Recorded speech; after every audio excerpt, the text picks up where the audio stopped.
관악갑 더불어민주당 유기용 후보의 지역구입니다. 현재 의원은 무소속 김성식 의원이에요. 누군지 아시겠지만 안철수 따라갔다가 세된 무소속의 김성식 의원입니다. 사실은 이 유기용 후보와 김성식 후보 간에는 히스토리가 있어요. 저의 관심적이거든요. 여기 굉장히 뭐라고 할까요, 엎치락뒤치락 지금까지 주거니 뺐거니 했던 자리인데, 저는 꼭 여기서 꼭 이번에 이겼으면 좋겠어요. 17대 그 당시 17대에 그 김성식 후보하고 첫 번째 매치가 벌어집니다. 그때 유기용 후보가 10% 이상의 차이로, 거의 10%, 10.1%가 10.2%의 차이로 유기용 후보가 이깁니다. 당시 뭐죠? 그 옛날 그 한나라당 소속이었죠. 김성식 후보 같은 경우는 원래부터 한나라당에 있었던 사람이 아니고 그 통합민주당인가?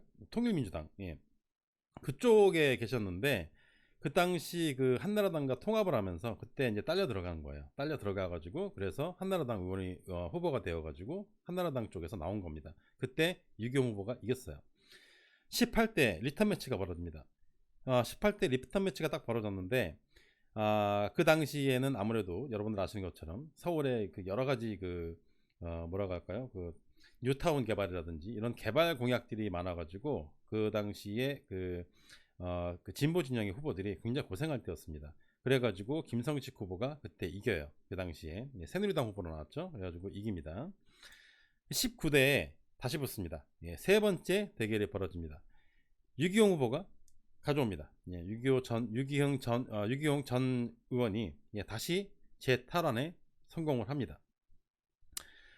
저 때는 이제 그 무소속의 그 당시는 이제 무소속으로 나왔어요. 그 당시에 어떻게 된 거냐면, 그 무소속 김성식 후보가 당의 어떤 그런 개혁을 요구를 하면서, 당의 개혁, 그때 초선의원이었는데 초선연대인가 뭐 만들어가지고 당에 대항을 하다가 무소속으로 튀어나옵니다.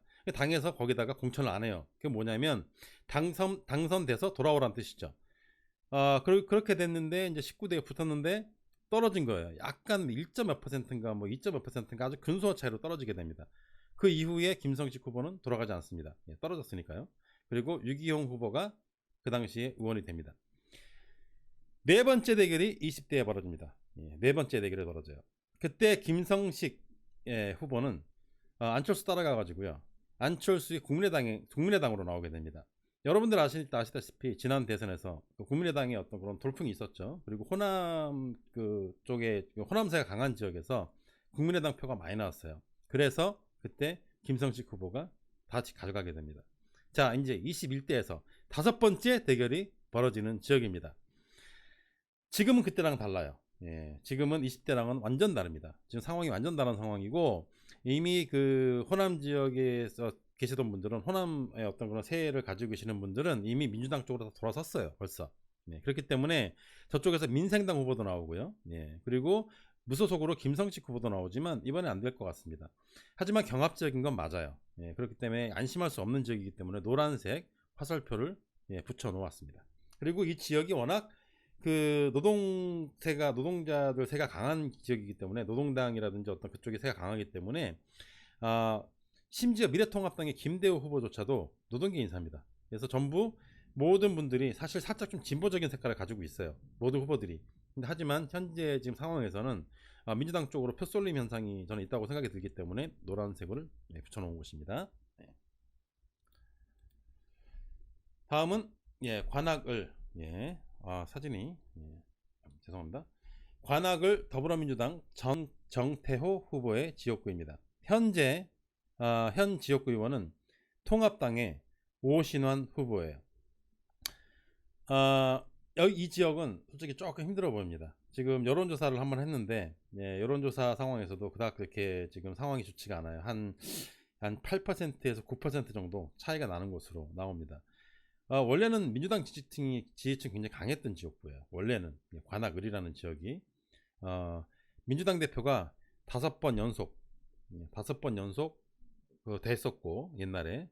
하지만 그 오신환이 됐던 그때부터 시작해가지고 이쪽 지역이 지역 발전에 대한 열망이 강합니다. 서울에 있는 다른 지역에 비해서 아무래도 좀 많이 개발이 덜 됐다라고 생각하시는 분들이 많기 때문에 지역 발전에 대한 열망이 강해져가지고 자신의 어떤 정치적 상황과는 관계없이 지역의 어떤 그런 발전이라든지 이런 것들에 대한 그 기대 때문에 점점 그 저쪽으로 표가 좀 많이 가고 있었어요.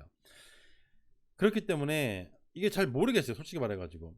분명히 저쪽에 계시는 분들이 젊으신 분들이 많고 좀 이렇게 좀 이렇게 진보적인 성향을 가지고 계신 분들이 굉장히 많음에도 불구하고 결과가 저렇게 나왔기 때문에, 지난번 총선에서, 그리고 현재도 지금 여론조사를 얼마 전에 했었는데 정확히는 좀 기억이 안 나지만 그때 당시에 오신환 후보가 좀 앞섰던 걸로 제 기억이 나거든요. 그래서 제가 그때 노란색을 저렇게 파살파 붙여놨던 것인데, 그 이후에 특별하게 발표되는 여론조사가 없기 때문에 제가 아직까지는 좀 손을 안 대고 있습니다. 솔직히 말해가지고 잘 모르겠습니다, 여기는 어떻게 될지.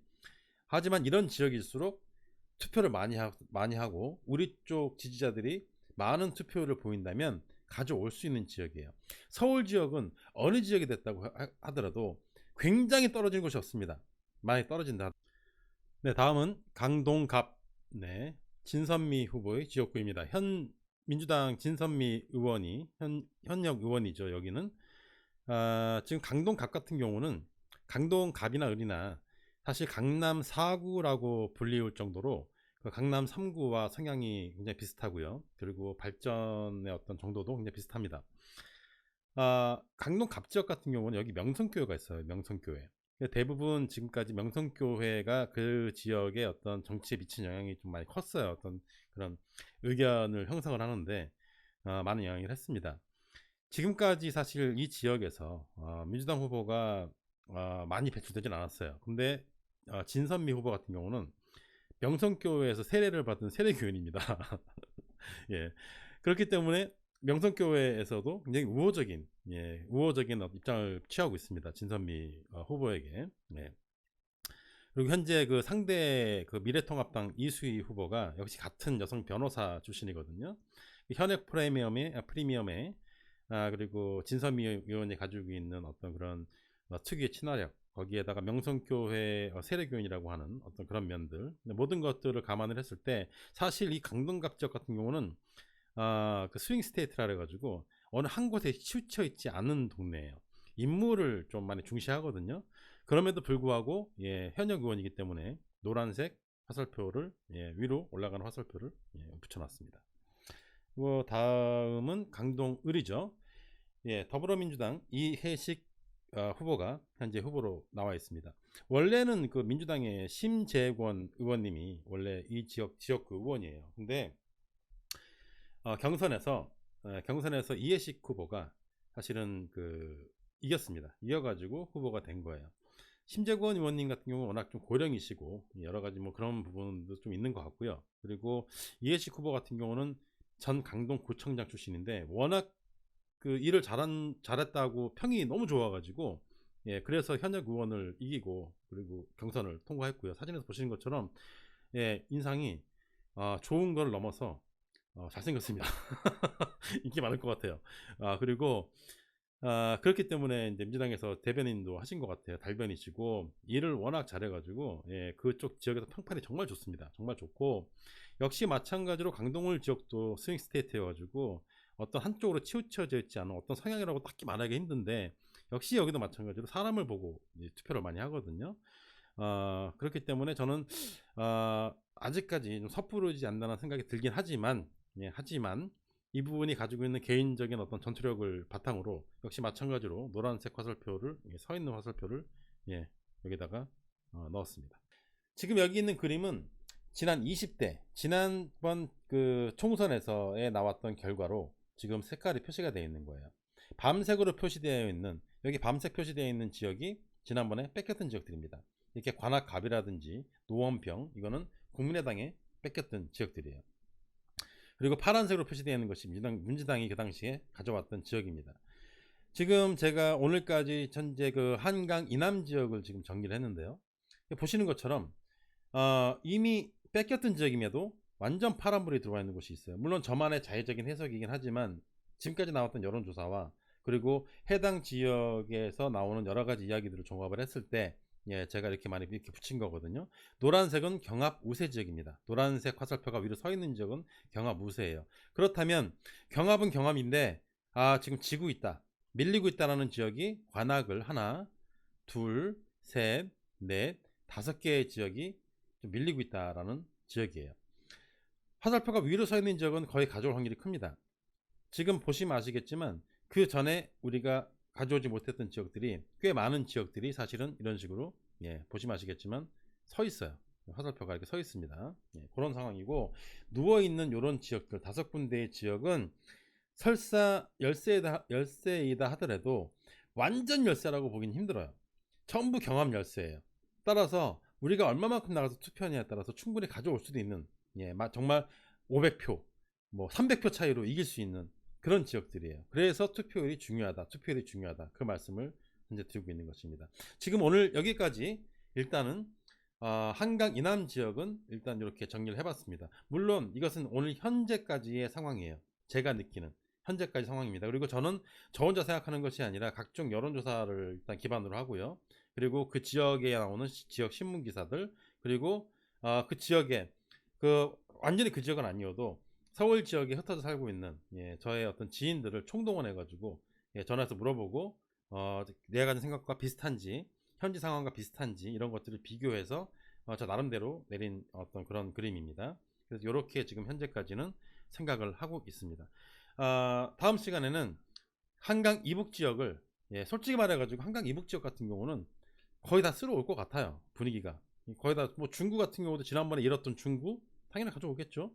중구 지역이라든지 강북갑, 도봉을 3군데를 뺏겼었는데, 여기도 경합이긴 하지만 살짝 좀 우세인 지역들이 지금 많이 있기 때문에 다음 시간에는 제가 이 강북 지역을 제가 한번 가져보겠습니다. 감사합니다. 네.